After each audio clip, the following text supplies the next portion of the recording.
எங்கள் அப்பாவுக்கு 4 சிஸ்டர்ஸு. 4 சிஸ்டர்ஸ்க்கும் ஒவ்வொரு வகையான பிரச்சனைன்னு வச்சுக்கோங்களேன். அந்த பிரச்சனைகளை சமாளித்து அதை எப்படி அவங்க ஹேண்டில் பண்ணாங்க. அதாவது இப்போ பொண்ணுக்கும் இப்போ குழந்தை பிறக்கிறது, தனக்கும் குழந்தை பிறக்கிறது. ஒரு பொண்ணுக்கு வந்து பால்ய விதவை. ஸோ அவங்களையும் வீட்டில் வச்சுண்டு எப்படி எந்த மாதிரியெல்லாம் இமோஷன்ஸு ஒரு கிராமத்து வீட்டுக்குள்ளே இருந்திருக்கும். ஸோ இதெல்லாம் பாட்டி வந்து ஒரு வெரி ஸ்ட்ராங். அதே மாதிரி எங்கள் அத்தைகளும் எல்லாரும் கஷ்டத்தில் வந்து எப்படி வந்து தங்களை வந்து மோல்டு பண்ணியிருந்தாங்கங்கிறது. ஸோ அதனால் அவருக்கு அவர் பார்த்த விமென் ரொம்ப ஸ்ட்ராங்.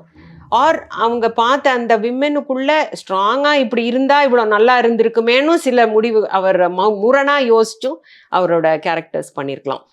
அவர் கேட்கும்போது அவர் என்ன சொல்கிறாருன்னா, இந்த பேட்டிகள் எல்லாம் சொல்லியிருக்காருல்ல, அதாவது எம்ஜிஆர் சார், சிவாஜி சார் அப்படின்னு 2 ஆளுமைக்கு நடுவில் எனக்கு வந்து விமெனோட இஷ்யூஸ் எடுக்கும் பொழுது என்னோட ஒரு தனித்தன்மை வெளியில் வரும் அப்படின்னு தான் நான் பண்ணினேன் அப்படின்னு.